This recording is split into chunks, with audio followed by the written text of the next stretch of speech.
यहाँ तक I hope किसी को डाउट नहीं होगा। हालांकि एंजाइम्स हमारा ख़त्म नहीं हुआ, हमने केवल कल शुरू किया था। और जैसे मैंने आपको कहा था, एंजाइम्स के बारे में बेटा एक्चुअल जानकारी सरफेस केमिस्ट्री में दी गई है एनसीईआरटी में। हालांकि एंजाइम बहुत इंपॉर्टेंट है, पूछा जाता है। पर बायोमोलिक्यूल्स में उसकी जानकारी ज़्यादा इसलिए नहीं क्योंकि सरफेस केमिस्ट्री में, और क्योंकि इस बार टर्म 1 टर्म 2 का सिस्टम है, तो टर्म 1 में केवल बायोमोलिक्यूल्स है, तो इसलिए मैं एंजाइम पूरा सरफेस केमिस्ट्री से आपको पढ़ा रहा हूँ। मैं एंजाइम को सरफेस में क्यों रखा है, क्योंकि सरफेस में कैटलिस्ट नाम से प्रॉपर एक टॉपिक चलता है, और कैटलिस्ट ही होता है एंजाइम। एंजाइम होता क्या है सर, हम जानते हैं अल्फा अमीनो एसिड जब आपस में जुड़ता जाता है और प्रोटीन बनता है, और वो प्रोटीन जो कि बायोलॉजिकल रिएक्शंस को कैटलाइज करता है, उसे प्रोटीन ना कह के हम एक और नाम दे देते हैं, एक स्पेसिफिक नाम देते हैं, और वो नाम होता है एंजाइम। तो एंजाइम्स आर बायोलॉजिकल कैटलिस्ट। इतनी शायद बात हमको समझ में भी आती है। अब थोड़ा सा इंग्लिश को, अच्छा मुझे थोड़ा सा ये बता दीजिए, एंजाइम हमने कल लिखा कैसे था बेटा? स्टामा किया था, क्या किया था? स्टामा किया था। तो एंजाइम में अब तक जो आपने इंग्लिश लिखी है बेटा, उसको आप लिख दीजिए। पॉइंट नंबर 1 लिख दिया है? हेलो, चलो। एंजाइम्स में थोड़ी सी जानकारी और हासिल करेंगे बेटा। हालांकि लगभग आपको पता ही है, फिर भी फॉर्मेलिटी है, क्योंकि स्कूल में थ्योरी भी लिखने आएगी। हालांकि टर्म 1 में नहीं आएगी ना थ्योरी, पक्की बात हो गई ना? तो हेलो, चलो। तो थ्योरी हटा हटा के, लेकिन फिर भी ABCD योग्य तो आपको बनाऊं, है ना? तो एंजाइम्स में लिखेंगे पॉइंट क्रमांक 2 बेटा, थोड़ी सी जानकारी और हासिल करेंगे। एंजाइम में लिखेंगे बच्चों, दी enzymes are biochemical catalyst and the phenomena is known as biochemical catalysis। ये एक इंग्लिश अच्छी है, बाकी आपको फिर लिखने की ज़रूरत नहीं है। हमें पता है बायोकेमिकल कैटलिस्ट होते हैं, और ऐसे फिनोमेना को बायोकेमिकल कैटालिसिस कहा जाता है, इसलिए एक्चुअली इसको कैटलिस्ट के वर्टिकल में पढ़ाया जाता है एंजाइम्स को।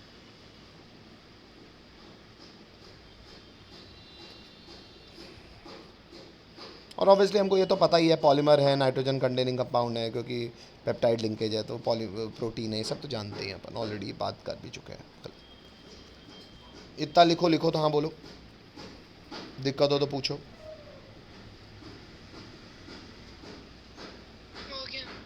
अच्छा, इसी में बेटा नेक्स्ट लाइन से लिखेंगे, they are actually protein molecules of high molecular mass and form colloidal solution in water. ये एक और जानकारी मिल रही है आपको।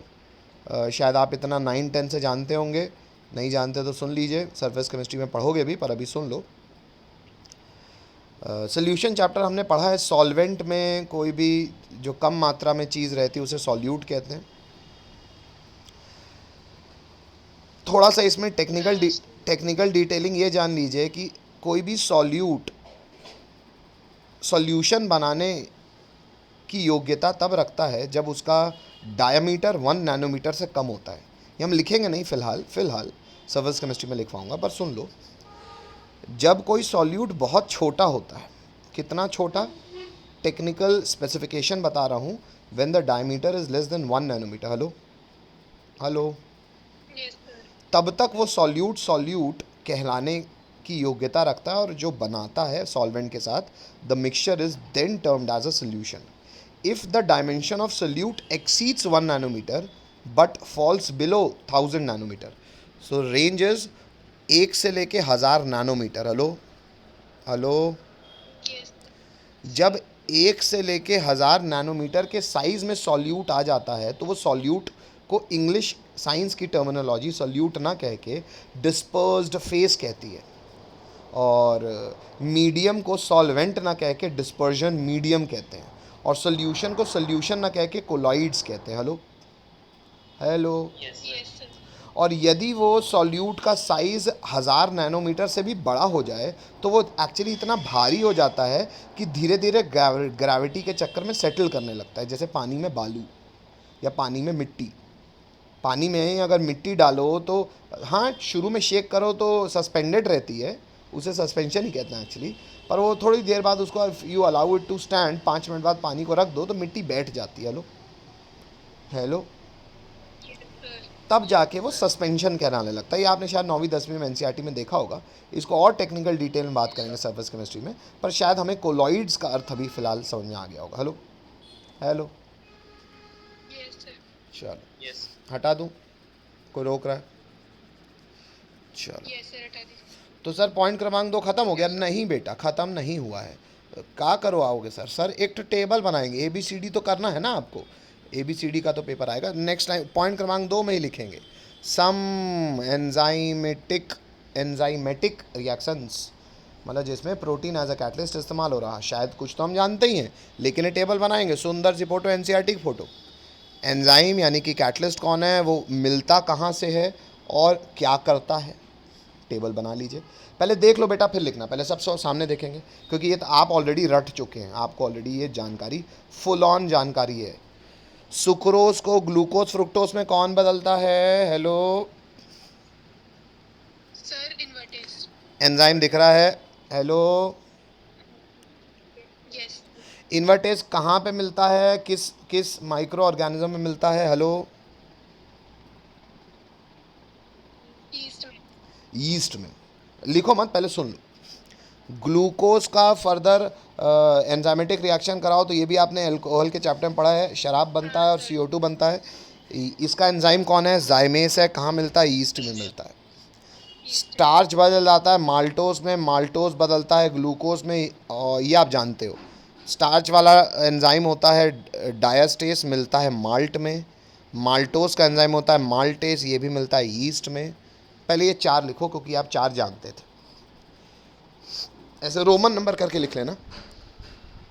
नहीं समझ पा रहे हो ना तुम लोग, बोरा रहे होगे। नहीं सर, आ रहा है समझ। आ रहा है सर। तो सुंदरता के साथ फोटो बनाइएगा, साफ साफ सुंदर सुंदर फोटो की याददाश्त अच्छी होए। ABCD में सोर्स भी पूछा जा सकता है। तो बढ़िया सुंदरता के साथ टेबल बनाओ, बढ़िया बड़ा बड़ा लिखो, क्योंकि रोमन नंबर 4 से जानकारी में ऐड करता जाऊंगा। एंजाइमेटिक रिएक्शंस को कॉपी में ज़्यादा जगह देना, क्योंकि वहाँ रिएक्शन भी लिखवाऊंगा। ये सब तो पता थी, तो लिखने का मतलब नहीं मास्टर। लिखो तो हाँ बोलो, साफ साफ सुथरा सुथरा।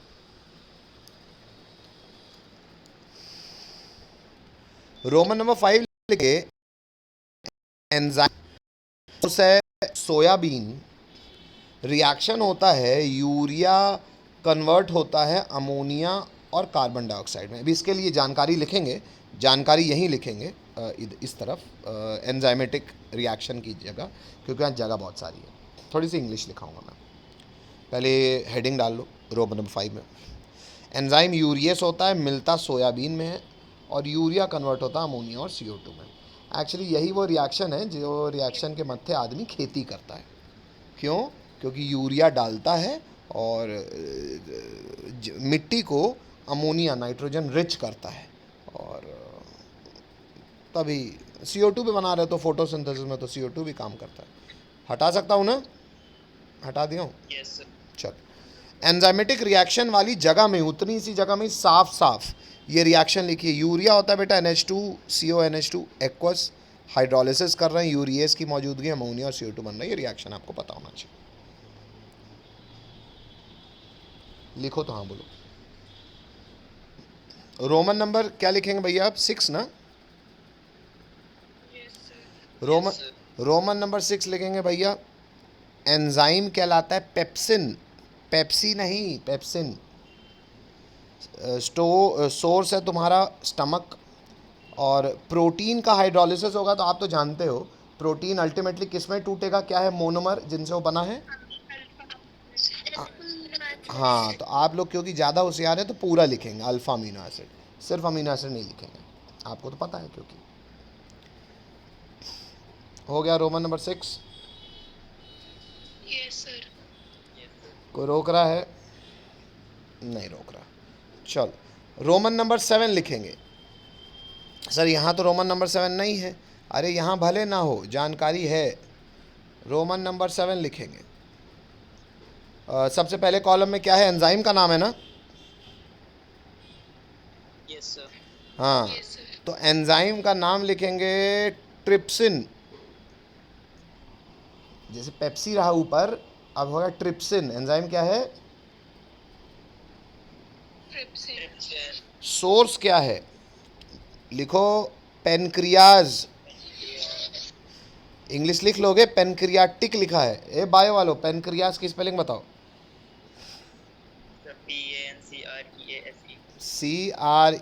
CREASE, pancreas. ठीक लिखा हूँ? जी सर। रिएक्शन क्या लिखोगे? रिएक्शन सेम है एक्चुअली। प्रोटीन का जी, अल्फा अमीनो एसिड बनना पेट में भी हो सकता है और पेनक्रियाज में भी हो सकता है। पेट में वह कार्य पेप्सिन कराता है और पेनक्रियाज में वह कार्य ट्रिप्सिन कराता है। रिएक्शन लिख लो। रिएक्शन, एंजाइमेटिक रिएक्शन लिखो, protein into alpha amino acid. Alpha amino acid. हाँ, एक ठो और लिखेंगे, रोमन नंबर, एक कौन बच्चा है, एक ठो और लिखेंगे, रोमन नंबर 8।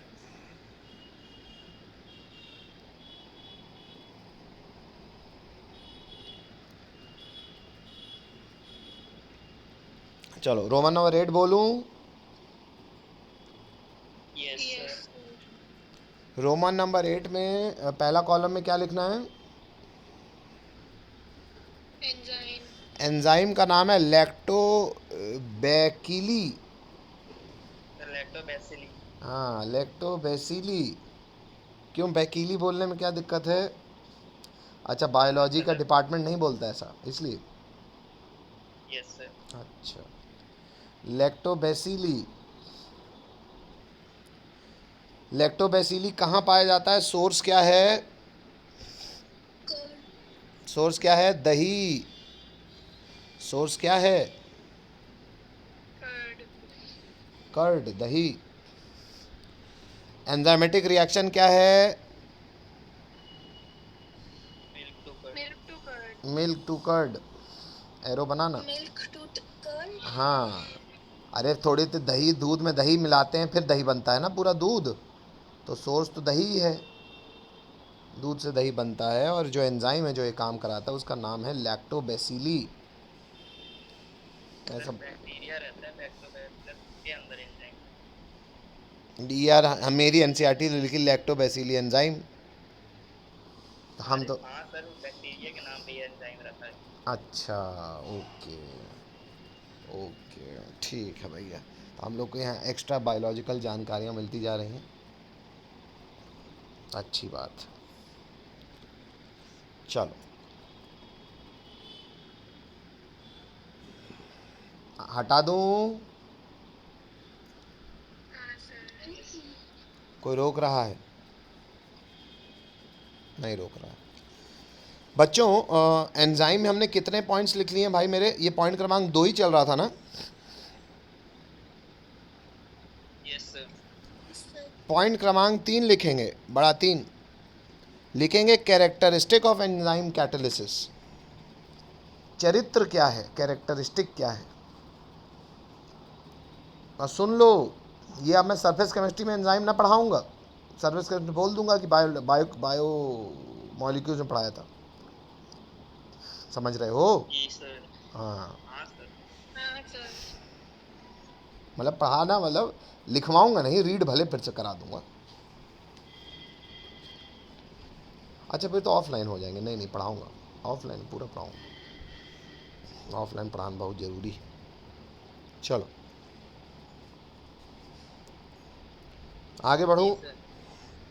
चलो, कैरेक्टरिस्टिक ऑफ एंजाइम कैटालिसिस में लिखेंगे बच्चों, एक्चुअली कुछ विशेषताएं हैं कुछ उसके बारे में। तो रोमन नंबर खैर डला ही हुआ है, तो मैं काहे मेहनत कर रहा हूँ। रोमन नंबर 1 लिखेंगे बच्चों। रोमन नंबर लिखेंगे मोस्ट हाईली एफिशिएंट। बाकी इंग्लिश नहीं लिखा रहा मैं, सुन लो, कहानी सुना दे रहा हूँ। मोस्ट हाईली एफिशिएंट का अर्थ ये है बेटा कि एंजाइम का एक मॉलिक्यूल दसों लाखों करोड़ों मॉलिक्यूल्स रिएक्टेंट के प्रोडक्ट में बदल सकता है, इतना ज़्यादा उसकी एफिशिएंसी होती है। नॉर्मल कैटालिसिस में, हालांकि कैटलिस्ट में तो ये होता ही है कि वो कंज्यूम नहीं होते, वो दोबारा रीजनरेट हो जाते हैं, तो ऑब्वियसली ये भी हो जाएगा। लेकिन एंजाइम कैटालिसिस की एक और विशेषता ये है कि एक मॉलिक्यूल लाखों मॉलिक्यूल्स का रिएक्टेंट से प्रोडक्ट का कन्वर्जन स्वयं अकेले ही करवा सकता है। तो ये हो गया काफ़ी एफिशिएंट होता है इनका काम। रोमन नंबर 2 लिखेंगे हाईली स्पेसिफिक इन नेचर। ये शायद मैं बता भी चुका हूँ आपको कि हर रिएक्टेंट से हर एंजाइम कैटालिसिस नहीं कर लेगा, कोई स्पेसिफिक रिएक्टेंट के साथ कोई स्पेसिफिक एंजाइम ही कैटालिसिस का काम करेगा। इसका रीज़न भी एक्चुअली मैं दे सकता हूँ, सरफेस केमिस्ट्री में दूंगा भी, अभी केवल हिंदी में सुन लो ऐसे कि एक्चुअली बेटा कैटालिसिस भी एक अपने आप में केमिकल रिएक्शन होता है ना। तो कोई भी केमिकल रिएक्शन हर आदमी के साथ कर लेगा क्या? नहीं sir, chemical reactions are very precise, इसलिए नहीं हो पाता। ठीक है। रोमन नंबर 3 लिखेंगे कैरेक्टरिस्टिक में highly active under optimum temperature. Optimum temperature. यहाँ पे मैं आपको एक जानकारी ज़रूर दूंगा। हमारा जो ह्यूमन बॉडी होती है, अगर आप चाहते हो कि उसमें सारे के सारे एंजाइमेटिक रिएक्शन बड़े ही अच्छे से होते रहे, तो वो टेम्परेचर रेंज रट लो। इतना लिख लिया सबने? आगे बढ़ जाऊँ? Yes, sir. Yes, sir. लिखेंगे इंग्लिश उसी में, human body temperature being 310 is suited for enzyme catalysed reactions, है ना। तो एक्चुअली केमिकल काइनेटिक्स में आपको बताऊंगा, शायद आपने सुना भी होगा कि कभी भी किसी रिएक्टेंट को प्रोडक्ट में कन्वर्ट होना होता है तो उसको एक एक्टिवेशन एनर्जी का पहाड़ चढ़ना पड़ता है केमिकल रिएक्शन होने के लिए। और कैटलिस्ट के साथ भी रिएक्शन एक्चुअली केमिकली रिएक्ट ही करता है पहले। तो एक एक्टिवेशन एनर्जी का पहाड़ चढ़ने के लिए ऑप्टिमम टेम्परेचर चाहिए। वो ऑप्टिमम टेम्परेचर जनरली बॉडी का टेम्परेचर होता है, इसलिए वो रिएक्शन हो जाती है। कैरेक्टरिस्टिक में रोमन नंबर 4 लिखेंगे highly active under optimum pH. Bracket में लिख देंगे 5 से 7।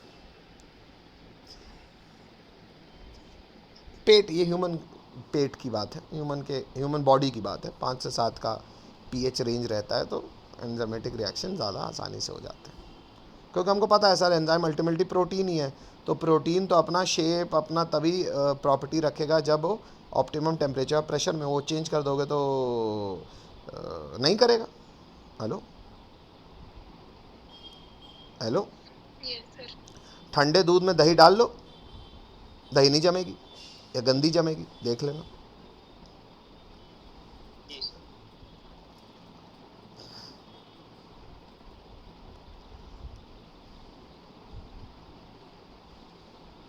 हो गया सर। चलो हटा दो। नेक्स्ट रोमन नंबर 5 लिखेंगे, increasing ability in presence of activators and coenzymes. Actually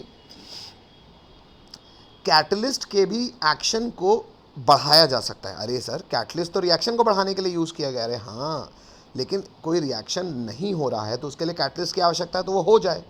हम चाहते हैं और एफिशिएंसीज हो, तो हम कैटलिस्ट के एक्शन को भी बढ़ा सकते हैं। और ऐसा व्यक्ति जो कैटलिस्ट के एक्शन को बढ़ाए उसे एक्टिवेटर्स कहते हैं या कोएंजाइम्स कहते हैं। तो यहाँ पे इंग्लिश भी लिखवाऊंगा मैं।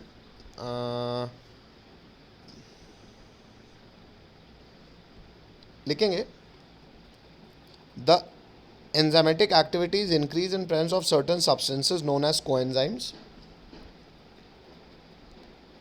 Vitamin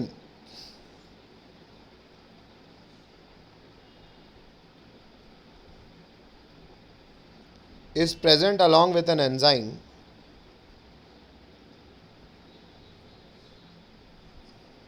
लिखना when, कलर बदल देता हूँ यार,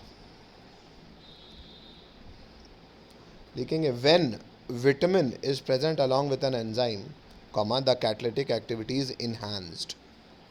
मतलब शरीर में विटामिन का शायद इस्तेमाल, यहाँ से अगला वर्टिकल की शुरुआत भी कर रहा है कि विटामिन क्या है।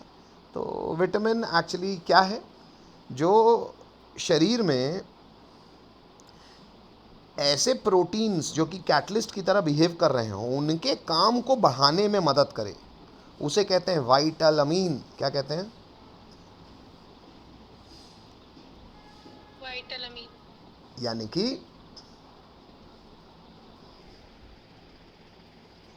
जो कैटलिस्ट के काम अरे नहीं, यानी कि विटामिन। वाइटामिन के नाम से ही संधि होके बना है विटामिन। Hello, Yes, sir. तो मतलब ये भी ऑर्गेनिक कंपाउंड है क्या सर? हाँ, vitamin is also an organic compound.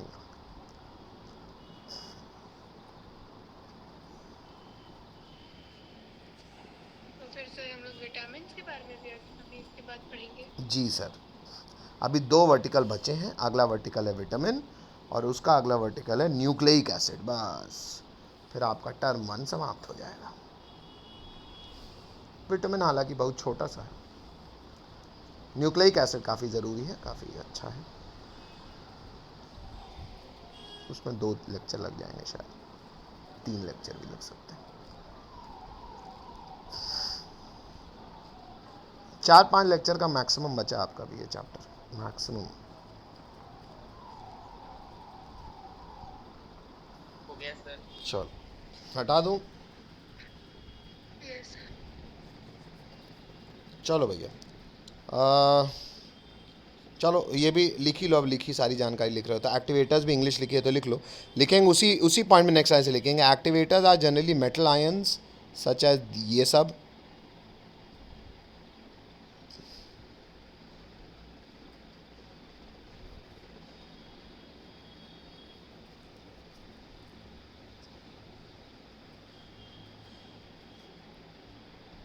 Comma करके लिखेगा, activator generally metal ions such as this comma increase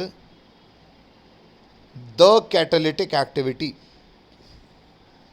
increase the catalytic activity. मतलब एंजाइम्स की कैटालिटिक एक्टिविटी को विटामिन्स भी बढ़ाते हैं जो कि वाइटल अमीन होते हैं, और इसलिए वो कोएंजाइम्स भी कहलाते हैं। और कोएंजाइम्स और कौन हो सकता है? ये सब आयंस। लेकिन इन आयंस को हम जनरली क्या कहते हैं? एक्टिवेटर्स। क्या कहते हैं? एक्टिवेटर्स। Activate. काम ये भी वही कोएंजाइम वाले ही कर रहे हैं, लेकिन साइन बायोलॉजिकल दुनिया में इन्हें इन आयंस जो कि एंजाइम के एक्टिविटीज़ को इन्हांस कर रहे हैं, इन्हें हम कोएंजाइम्स ना कह के एक्टिवेटर्स कहते हैं। ठीक है, काम सेम है, नाम अलग है। हो गया चलो हो गया सर। आगे बढ़ते हैं। सर। एक सेकंड। रुक गया बेटा, मिटा दिया हूँ, लिख लेगी Yes, sir. अब बेटा एंजाइम के एक्शंस को, कोई भी आपके शरीर में बायोलॉजिकल रिएक्शन चल रहा है उसे कैटलाइज ऑलरेडी कर रहे हैं, उसके कैटलाइज होने को भी और कैटलाइज करना है तो उसके लिए कोएंजाइमी एक्टिवेटर लगता है। तो फॉर इंस्टेंस शरीर का कोई ऐसा रिएक्शन शुरू हो गया है एंजाइम के आने के कारण जिससे शरीर को तकलीफ हो रही है। फॉर इंस्टेंस आपने फुल्की खाई, फुल्की के पानी में कुछ ऐसी गंदगी एंजाइम था जिसने आपके शरीर में कुछ खराब रिएक्शन चालू करा दिया, तो उससे बीमार पड़ रहोगे, उल्टी कर रहोगे, तो वो तो रोकना पड़ेगा आपको। तो वहाँ रोकना है, क्या रोक लो? बस एंजाइम के काम को रोक लो, चीज़ रुक जाएगी। Hello hello. Yes, sir. तो इसीलिए आखिरी लिखेंगे, कैरेक्टरिस्टिक में आखिरी लिखेंगे Roman number 6, influence of inhibitors and poisons. ये उल्टा काम करते हैं, ये एंजाइम के काम को रोकते हैं। शायद हमको समझ में भी आ रहा है, शरीर में कई बार एंजाइमेटिक रिएक्शन कुछ ऐसे होंगे जिनसे शरीर की दुख हानि हो रही होगी, तो उनको रोकने के लिए आदमी दवाई खाएगा। दवाई में ऐसे इनहिबिटर्स और पॉइजन्स खाता है, मतलब पॉइजन तुम्हारे शरीर के लिए नहीं, उस एंजाइम के लिए। इंग्लिश लिखेंगे like ordinary catalyst comma enzymes are also inhibited और poison by the presence of certain substances. The use of many drugs is related to their action as enzyme inhibitor in the body. Drug मतलब ख़राब नहीं होता है बेटा, जो आप दवाई खाते हैं वो ड्रग ही कहलाता है। Every drug that is consumed by a body which results in a therapeutic action. What is therapeutic action? Useful action. Hello, Yes, sir. Yes, sir. that drug is known as medicine. Every drug is not medicine. That drug whose use produces some therapeutic action. Therapeutic मतलब तुम्हारा शरीर की जिससे therapy हो, सुधार हो, संरचना हो, संरक्षण हो, ऐसा ड्रग दवाई कहलाता है। बाकी ड्रग नशा कहलाता है।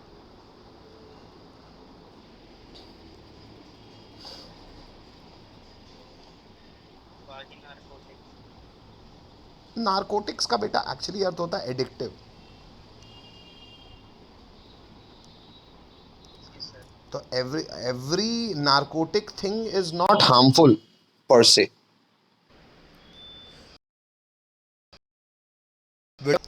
और इंट्रोडक्शन में लिखेंगे बच्चों पॉइंट क्रमांक बड़ा 1।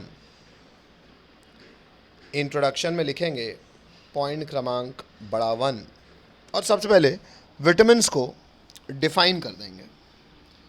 तो लिखते हैं,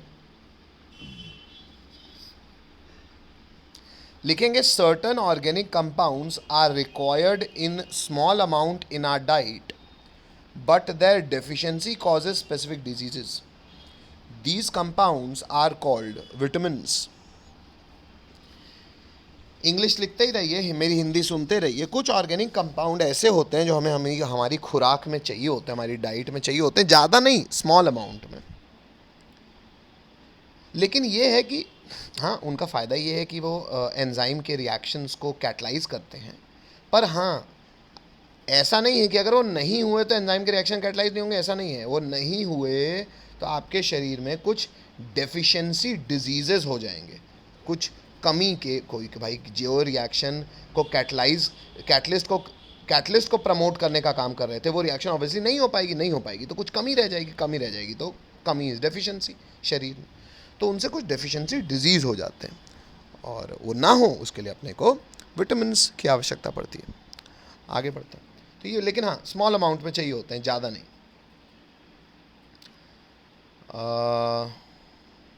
एक और जानकारी लिखेंगे, वो पैराग्राफ चेंज करके लिखेंगे, most of the vitamins can not be synthesised in our body. Unlike protein, कुछ प्रोटीन शरीर के अंदर बन सकते हैं, मैक्सिमम विटामिन ऐसा है जो शरीर बना नहीं सकता। बट बहुत बड़ी बात है, पता होना चाहिए, प्लांट्स इसलिए इतने अच्छे स्पीशीज़ कहलाते हैं क्योंकि प्लांट्स विटामिन्स भी जो जो उनको विटामिन की आवश्यकता होती है वो भी खुद ही सिंथेसाइज कर लेते हैं, लगभग सबको, almost all of them.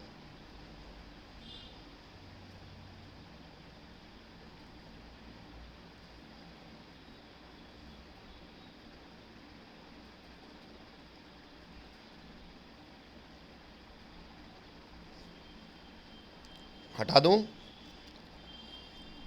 1 minute sir.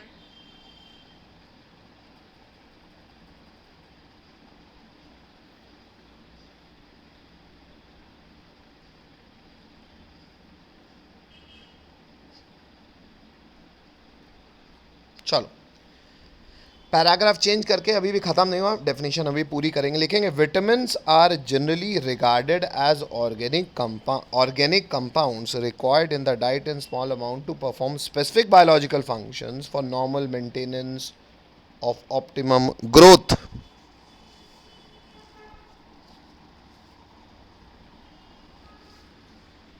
पहले इतना लिखें, देखते हैं मेरे अगले पन्ने में कुछ इंग्लिश है कि नहीं। इतना लिखें, समझ में शायद सबको आ रहा होगा। विटामिन थोड़े ऑर्गेनिक कंपाउंड होते हैं, शरीर में बड़ा थोड़ी मात्रा में लगते हैं, पर लगते हैं ताकि ऑप्टिमम ग्रोथ और नॉर्मल मेंटेनेंस शरीर का चलता होता रहे। समझ आ गया हिंदी आपको? लिखो तो हाँ बोलो। पॉइंट नंबर 1 है ये।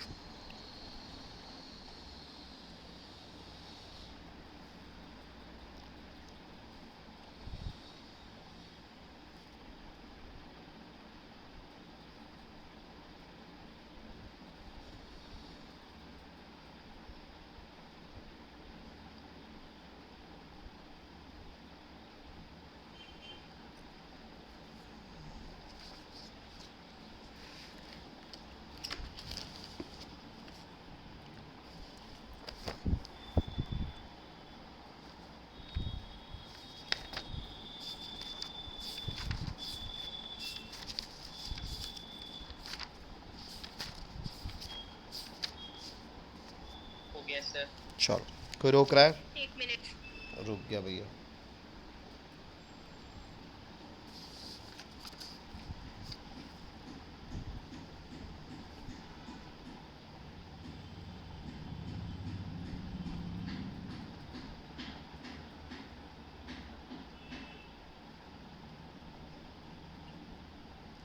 Yes sir. चलो अब आगे बढ़ूँ, कोई रोक रहा है?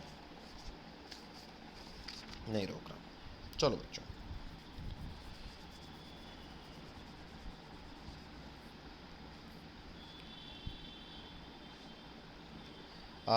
And health of the organism, ये इंग्लिश पूरी कर लीजिए बेटा, एनसीईआरटी की इंग्लिश है, पूरी कर लीजिए। And health of the organism, बस यहाँ से पॉइंट नंबर 1 समाप्त होता है। पॉइंट क्रमांक विटामिन में 2 लिखते हैं। क्लासिफिकेशन ऑफ विटामिन, अब अगर विटामिन के क्लासिफिकेशन की बात करो तो प्रोटीन जैसे बहुत हिस्सों में क्लासिफाई नहीं होता, बड़ा आसान सा है, ये केवल 2 हिस्सों में क्लासिफाई होता है। तो इंग्लिश लिखेंगे, vitamin are classified into 2 groups depending upon their solubility in water और फैट। इसमें रोमन नंबर 1 लिखेंगे। ऊपर की इंग्लिश हो गई बच्चों? Yes sir. चलो तो हेडिंग डाल दीजिए ये क्लासिफिकेशन ऑफ विटामिन पॉइंट क्रमांक 2 की, और इंग्लिश लिखिए कि vitamin are classified into 2 groups depending upon their solubility in fat और वाटर। और उसमें लिखेंगे पहला roman number 1 fat soluble vitamin, मतलब ऑब्वियसली फैट का मतलब आप समझ रहे हो, ऑर्गेनिक सॉल्वेंट है ना। तो कुछ होते हैं जो पानी में भी घुल जाते हैं, है ना। तो 2 प्रकार से क्लासिफाइड है बेटा, फैट सॉल्युबल विटामिन,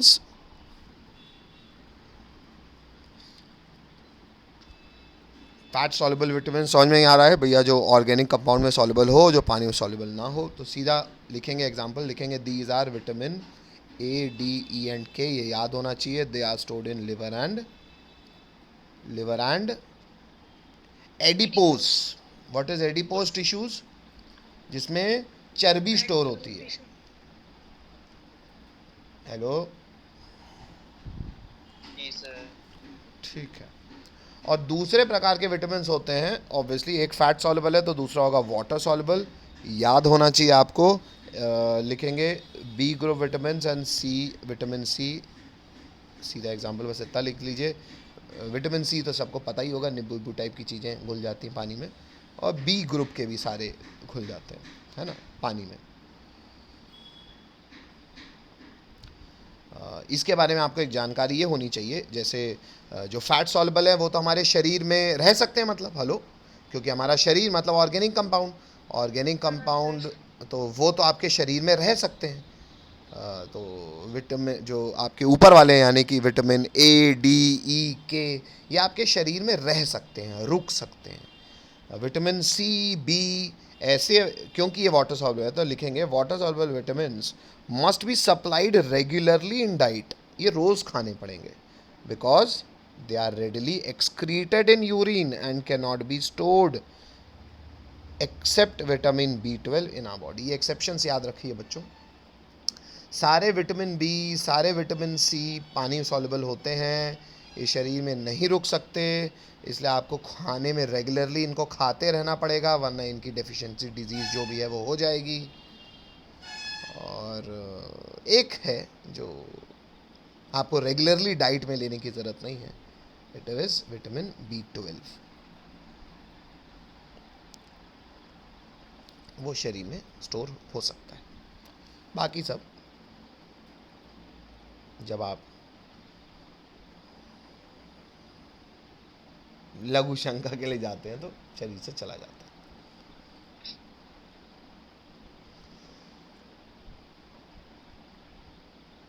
कितना शिष्टाचार वाला लैंग्वेज है ना हिंदी।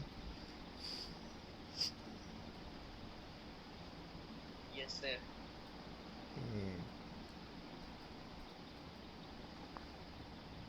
आप निहायत ही अशिक्षित हैं, लगता कितना अच्छी बात बोल दी।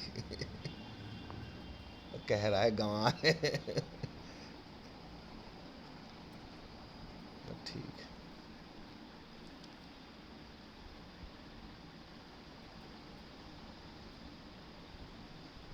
चलिए हटा दूं? 1 मिनट। रुक गया भैया।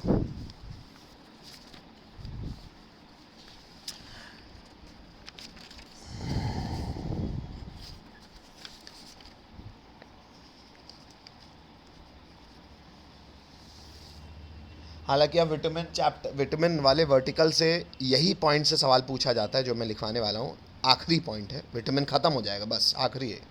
पॉइंट क्रमांक बड़ा 3।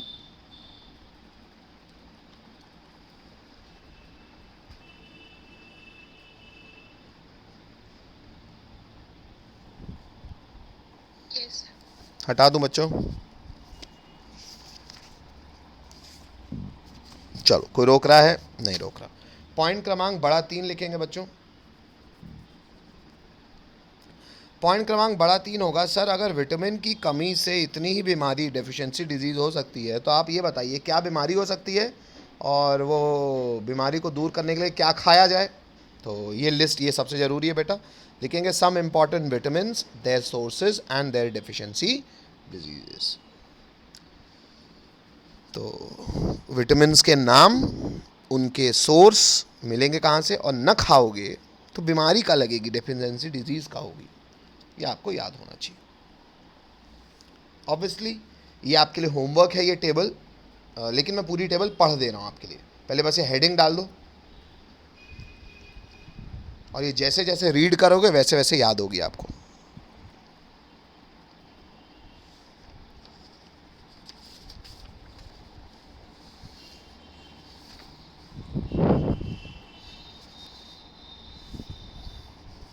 आगे बढ़ूं?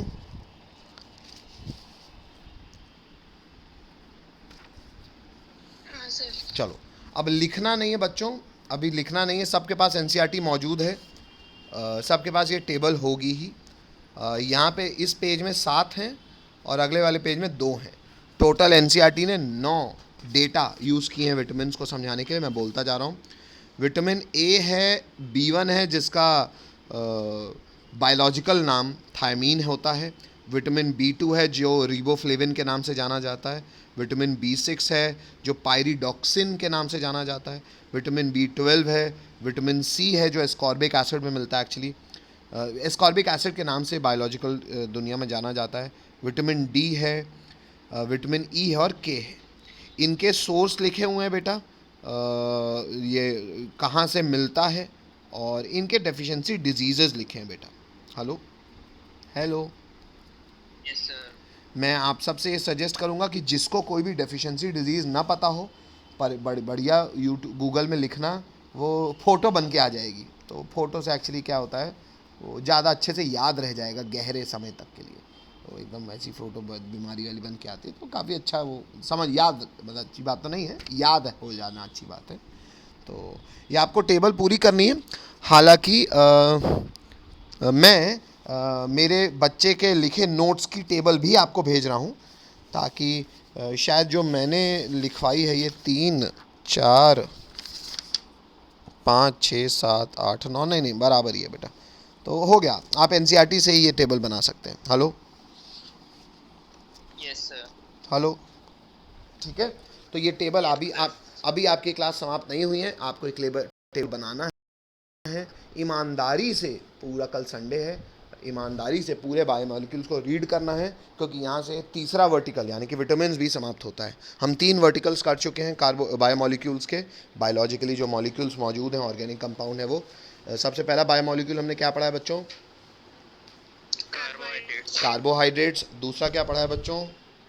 प्रोटीन। प्रोटीन। प्रोटीन्स। तीसरा आज क्या पढ़ लिया बच्चों? विटामिन्स, है ना। विटामिन। अच्छा, जहाँ विटामिन चैप्टर शुरू किया है वहाँ लिख लो बेटा, जहाँ विटामिन आपने नाम लिखा है वहाँ ऐसा वहीं जहाँ चैप्टर का नाम लिखा है वहीं लिख लो विटामिन्स में वाइटल अमीन्स। विटामिन है ना, मतलब वाइटल यानी कि एसेंशियल। अमीन्स एक्चुअली ये सारे चीज़ें बेटा अगर आप देखो कौन सा फंक्शनल ग्रुप इसमें मौजूद है, तो अमीन यानी कि NH2 एंड नाइट्रोजन का ग्रुप मौजूद है, इसलिए वाइटल अमीन्स भी इन्हें बोल सकते हैं लोग, है ना। ज़रूरी अमीन्स इज विटामिन्स, ठीक है। हेलो, तो ये 3 वर्टिकल हो गए। मंडे को जब हम मिलेंगे तो हम चौथा और आखिरी वर्टिकल शुरू करेंगे, विच इज़ न्यूक्लिक एसिड, और फिर चैप्टर की समाप्ति करेंगे। सब रिवीजन करके आएँ, अपने अपने बोर्ड के हिसाब से आर्काइव्स करना शुरू कर दें। और हम सब ने शायद MCQ वाली किताब ले ली होगी। टर्म 1 में जितने भी चैप्टर्स आपके आ रहे हैं उसके एमसीक्यूज़ तो इस चैप्टर के तो कम से कम संडे का दिन है, तो इसको पर्याप्त खूब सारा रीड करके रिवाइज़ करो और वो एमसीक्यू लगा लो। और बस फिर बस 2-3 दिन बाद फिर रिवीजन प्लान करते हैं, फिर ऑफलाइन मिलना शुरू करते हैं। ठीक है, चलो बच्चों, तब तक के लिए बाय बाय।